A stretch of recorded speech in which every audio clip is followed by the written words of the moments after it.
Saudari-saudaraku terkasih dalam Tuhan Yesus Kristus, selamat pagi dan berkah dalam.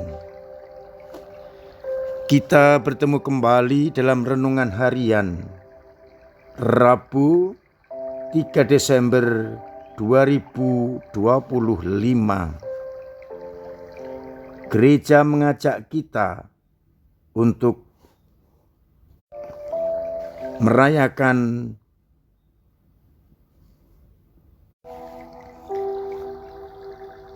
pesta Santo Franskus Xaverius, imam. Lahir di Spanyol 7 April 1506 dari keluarga bangsawan yang amat kaya raya. Ia juga cerdas dan pandai, sehingga ia dengan mudah mencapai gelar kesarjanaan. Namun yang menjadi pertanyaan mendasar adalah apa gunanya seseorang memperoleh seluruh harta di dunia tetapi kehilangan nyawanya.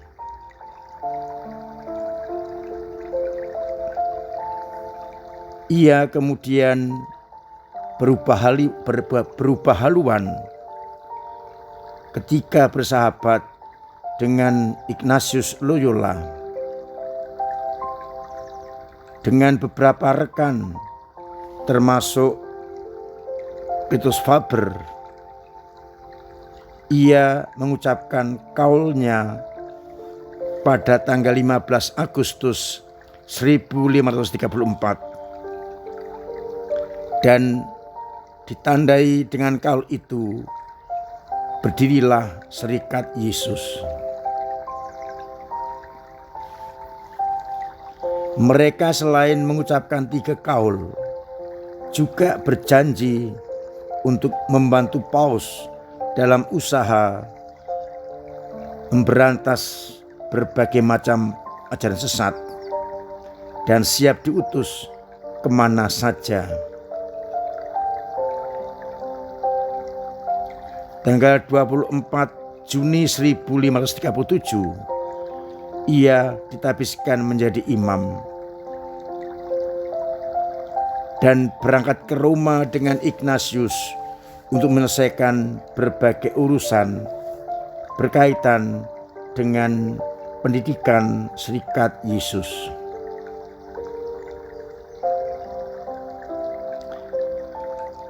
Tanggal 16 Maret 1540, ia meninggalkan teman-temannya di Roma dan berangkat ke Portugal memenuhi undangan Raja Yohanes III yang meminta agar imam-imam Yesuit mewartakan Injil ke wilayah Portugal di India. Dengan seluruh tenaganya,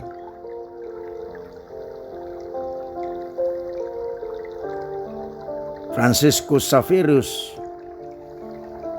mendedikasikan dirinya untuk pewartaan Injil Kerajaan Allah dan mendapatkan berkat Tuhan sehingga karyanya begitu berhasil. Banyak orang dipermandikan dan menjadi pengikut Kristus. Orang-orang pribumi dibelanya, dan banyak orang benar-benar setia kepada Kristus. Ia terus meluaskan pewartaannya dan sampai di Goa, India. Terus ia mewartakan Injil Kerajaan Allah.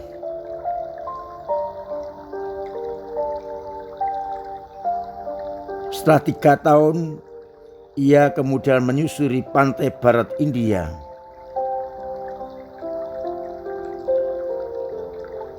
Ia juga sampai ke Malaka dan terus tak henti-henti mewartakan Injil. Akhirnya ia juga sampai ke Kepulauan Maluku di Indonesia.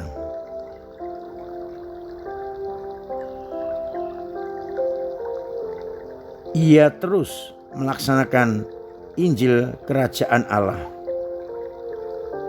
sehingga konon dikabarkan beberapa orang di Maluku menjadi pengikut Kristus.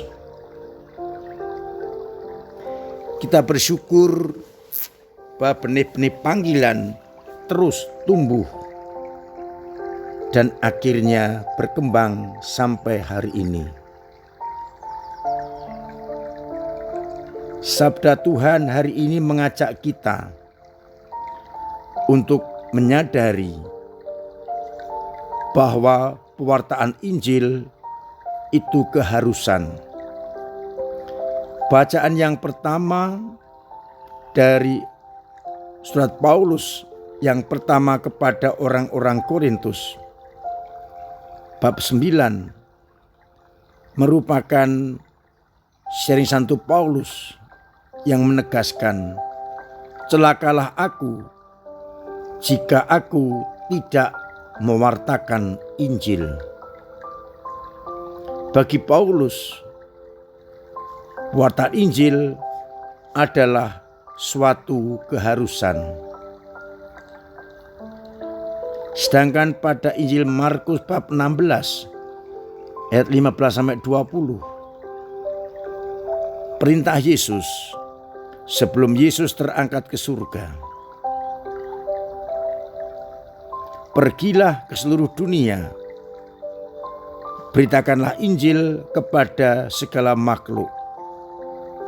Siapa yang percayakan dan dibaptis akan diselamatkan, tapi siapa yang tidak percaya akan dihukum. Tanda-tanda ini akan menyertai orang-orang yang percaya. Mereka akan mengusir setan-setan demi namaku. Mereka akan berbicara dalam berbagai macam bahasa. Mereka akan memegang ular, dan sekalipun minum racun maut, mereka tidak akan mendapatkan celaka.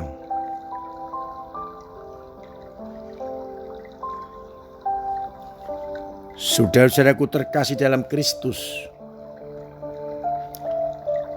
kedua bacaan dan juga semangat Santo Xaverius menegaskan kepada kita, setiap orang yang mengaku diri percaya kepada Kristus harus menjadi pewarta kabar sukacita.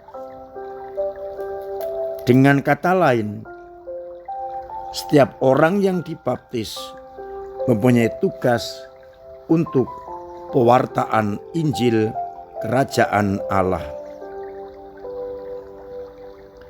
Harus dipahami bahwa pewartaan Injil tidak harus pergi ke tempat-tempat yang jauh, tetapi bisa juga mewartakan Injil di mana kita diutus. Istilahnya misi ad extra dan misi ad intra. Ad extra berarti saya keluar dari entah keluarga saya, tanah air saya, dan pergi mewartakan Injil ke tempat-tempat yang jauh. Itu paham yang banyak kita lihat zaman-zaman dahulu. Sedangkan ad intra adalah wartaan Injil ke dalam, di sekitar kita, keluarga kita, lingkungan kita, tetangga kita. Dengan demikian, semua orang tanpa kecuali bisa menjadi pewarta Injil. Bahkan bukan hanya bisa, tapi harus. Hanya caranya mungkin berbeda dengan misi zaman dahulu. Inti pewartaan Injil adalah pewartaan kabar sukacita, agar orang lain juga mengalami. Itulah yang dibuat oleh Franco Xaverius dan teman-temannya. Pengalaman iman akan Yesus disampaikan kepada orang lain, yang akhirnya membuat orang lain mengenal Kristus dan percaya. Zaman sekarang yang paling pokok adalah membawa kabar gembira. Kalau hidup kita dengan keteladanan kita membawa kabar gembira bagi orang lain, itu pun sudah pewartaan Injil Kerajaan Allah. Kalau kehadiran kita membawa kabar gembira, itu pun termasuk pewartaan Injil. Dengan keteladanan, dengan hidup baik, dengan menunjukkan sikap-sikap sebagai anak-anak Allah, itu pun termasuk bagian dari pewartaan Injil. Maka mari kita sadari bahwa kita ini lewat hidup, karya, perjuangan hendaknya menunjukkan kualitas sebagai anak-anak Allah, dan dengan demikian kita menjadi pewarta-pewarta pada masa kini. Semoga lewat kesaksian hidup kita, lewat karya-karya kita, dan lewat doa-doa kita, kita menjadi pewarta-pewarta Injil yang handal bagi orang-orang yang kita jumpai. Tuhan memberkati kita sekalian. Amin.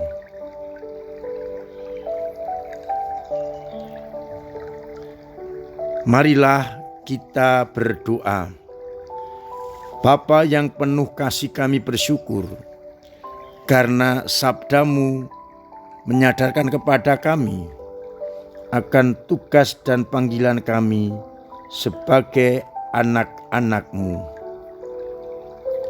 Biarkanlah kami semakin sadar akan tugas panggilan kami sebagai pewarta-pewarta kabar sukacita, sehingga akhirnya kami semakin dimampukan untuk hidup seperti orang-orang kudus-Mu, para pewarta Injil.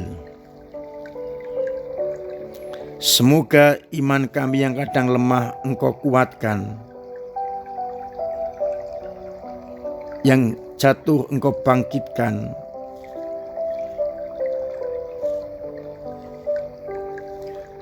yang mandek Engkau dorong, yang telah mati Engkau bangkitkan kembali imannya, agar kami tetap selalu merasakan cinta kasih-Mu. Biarlah akhirnya banyak orang yang selalu hidup dengan imannya menjadi pewarta-pewarta kabar sukacita.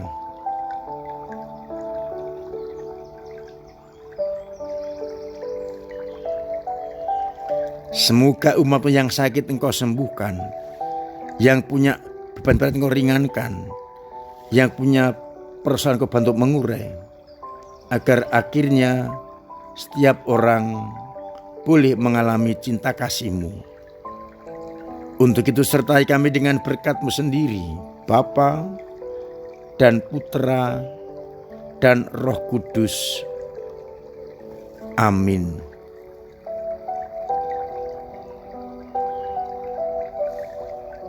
Saudara-saudara terkasih, tetap saya ajak, saya ingatkan agar tetap memiliki pola hidup yang sehat, agar kita sehat, orang lain sehat, dan kita terbebas dari segala penyakit. Terima kasih untuk usaha panjenengan dalam mengabdi gereja dan perluas gereja lewat doa-doa,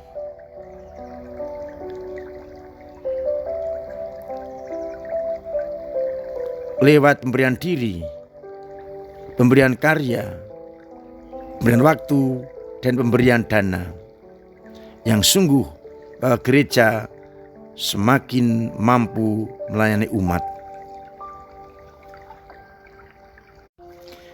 Mari kita terus lanjutkan usaha kita memperluas kerajaan Allah dengan kesaksian hidup di tengah-tengah masyarakat, agar akhirnya banyak orang yang melihat gereja, melihat kita semua bertobat, percaya kepada Yesus, dan akhirnya diselamatkan.